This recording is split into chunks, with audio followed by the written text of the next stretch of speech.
Assalamualaikum warahmatullahi wabarakatuh. Tabi pun, pemirsa, kembali lagi bersama saya Resta Putri di edisi Baca Koran.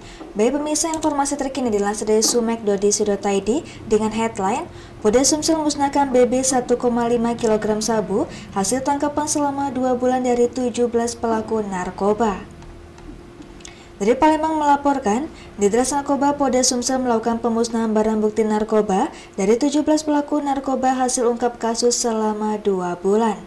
Pemusnahan 1.552,15 gram atau 1,5 kg lebih sabu-sabu tersebut dipimpin Wadiras Narkoba AKBP Harisandi SIK bersama perwakilan dari Kejati Fijar Wijayanto SH, tim dari Bitlapor, pengacara tersangka dan perwakilan GANN Sumsel serta awak media. Direktur Reserse Narkoba Polda Sumsel, Kombes Dolifar Manurung melalui Wadir AKBP Harisandi mengatakan, pemusnahan barang bukti tersebut dilakukan sesuai pasal 75 huruf K Undang-Undang Nomor 35 Tahun 2009 tentang narkotika. Barang bukti ini sudah mendapatkan kekuatan hukum yang tetap dan sesuai aturan segera kita musnahkan setelah nanti dilakukan uji laboratorium forensik terlebih dahulu untuk menguji kandungan metamfetaminanya, ujarnya.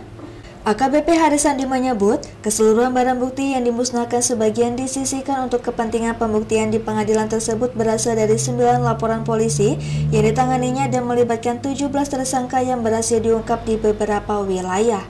Barang bukti ini dikumpulkan dari 9 kasus yang kami tangani dan merupakan pengungkapan dari beberapa TKP diantaranya. Di Kota Palembang ada 5 LP, Banyuasin 1 LP, Ogan Komering Ilir 2 LP, dan Lubuk Linggau 1 LP urainya.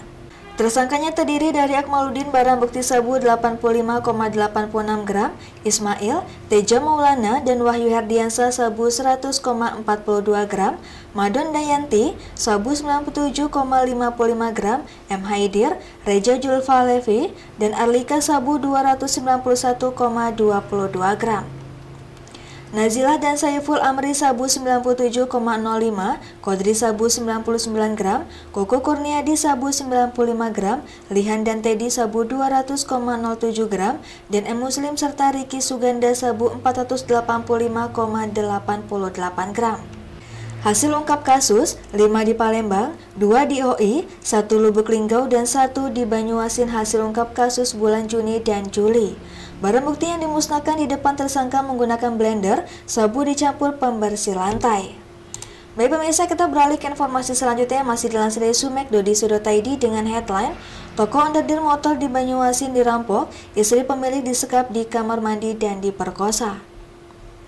Dari Palembang melaporkan, sebuah toko onderdil sepeda motor di Jalintim Palembang Betung, Talang Kelapa, Banyuasin dirampok. Istri pemilik toko disekap dan diperkosa oleh pelaku. Setelah melakukan penyelidikan, pelaku berhasil diringkus unit 2 Subdit 3 Jatanras Ditreskrimum Polda Sumsel. Aksi perampokan tersebut diketahui terjadi pada Minggu 12 Mei 2024 sekira pukul 16.30 waktu Indonesia bagian Barat di Jalan Palembang Betung, kilometer 16, Kelurahan Tanah Mas, Kecamatan Talang Kelapa, Banyuasin. Sore itu, korban berinisial KSK 57 tahun, seorang ibu rumah tangga yang merupakan istri pemilik toko onderdil sepeda motor berada di dalam tokonya. Pelaku diam-diam masuk ke dalam rumah yang juga toko korban, melalui pintu belakang dan mengancam korban dengan menggunakan sajam jenis parang. Tak menunggu lama, kemudian pelaku mengikat tangan dan kaki korban menggunakan tali tambang, lalu korban disekap di dalam kamar mandi dengan cara dikunci dari luar. Lalu, pelaku menggeledah toko dan berhasil mengambil uang yang berada di dalam laci. Kemudian pelaku mengancam korban untuk menyerahkan uang yang ada di dalam dompet korban. Tidak sampai di situ, pelaku membawa korban ke lantai atas toko, lalu pelaku membaringkan korban dan membuka celananya dan mencabuli korban. Terdengar suara pintu rolling door dari lantai bawah, kemudian pelaku langsung memakai celana dan pegangan tangan pelaku kendor. Korban langsung melarikan diri ke lantai bawah sambil berteriak rampok. Pelaku bertemu suami korban, namun pelaku berhasil melarikan diri dengan membawa uang dari laci toko, dompet korban, dan 1 unit handphone merek Oppo Reno 3 warna hitam. Baik pemirsa, kita beralih ke informasi yang terakhir yang masih dilansir dari sumek.co.id dengan headline Polisi tangkap spesialis pencuri sarang burung walet di Tulung Selapan Oki, suruh istri jual hasil curian. Dari Kayu Agung melaporkan, anggota Polsek Tulung Selapan menangkap pelaku Nasro 46 tahun yang merupakan spesialis pencurian sarang burung walet. Pelaku Nasro yang merupakan warga desa Tulung Selapan Ilir, Kecamatan Tulung Selapan, Kabupaten Ogan Komering Ilir, telah melakukan pencurian sarang burung walet milik Hasutar. Pelaku ditangkap oleh anggota Senin 29 Juli 2024 sekira pukul 9.30 waktu Indonesia bagian Barat. Setelah anggota mendapatkan informasi dari warga bahwa istri korban Mardiana hendak menjual satu kantong plastik sarang burung walet di tempat penampungan sarang walet di desa Tulung Selapan Ilir. Kapolres Oki, AKBP Hendrawan Susanto SH/SIK melalui Kapolsek Tulung Selapan, AKP Budi Santoso SH mengatakan, untuk pelaku Nasro ini usai melakukan pencurian sarang burung walet, meminta istrinya untuk menjual hasil curiannya di penampungan sarang walet di desanya. Saat istrinya hendak menjual sarang burung walet, masyarakat curiga karena sepengetahuan warga bahwa yang bersangkutan tidak memiliki rumah walet dan bukan juga pembisnis sarang walet. Jelas Kapolsek, Kamis 1 Agustus 2024. Lalu, diungkapkan Kapolsek, untuk pelaku Nasro ini juga memang sudah lama dicurigai sebagai spesialis pelaku pencurian sarang walet yang sering beraksi di wilayah Tulung Selapan.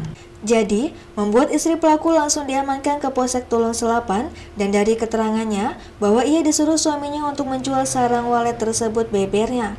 Kemudian anggota langsung bergerak cepat dan berhasil mengamankan suaminya yaitu pelaku Nasro. Setelah dilakukan interogasi secara intens, akhirnya pelaku mengaku bahwa sarang walet tersebut yang hendak dijual oleh istrinya adalah hasil curian. Akhirnya pelaku menunjukkan sendiri lokasi di mana ia melakukan pencurian dan saat cek TKP didapati lubang yang dibuat pelaku untuk masuk ke dalam rumah walet korban terangnya. Masih kata Kapolsek, untuk lubang yang dibuat oleh pelaku itu masih ada dan keadaan tanah bekas galian tersebut pun masih basah karena kondisi tanahnya yang berlumpur. Baik pemirsa, demikian edisi Baca Quran hari ini. Sampai jumpa di edisi Baca Quran selanjutnya. Saya Arista Putri pamit undur diri. Wassalamualaikum warahmatullahi wabarakatuh.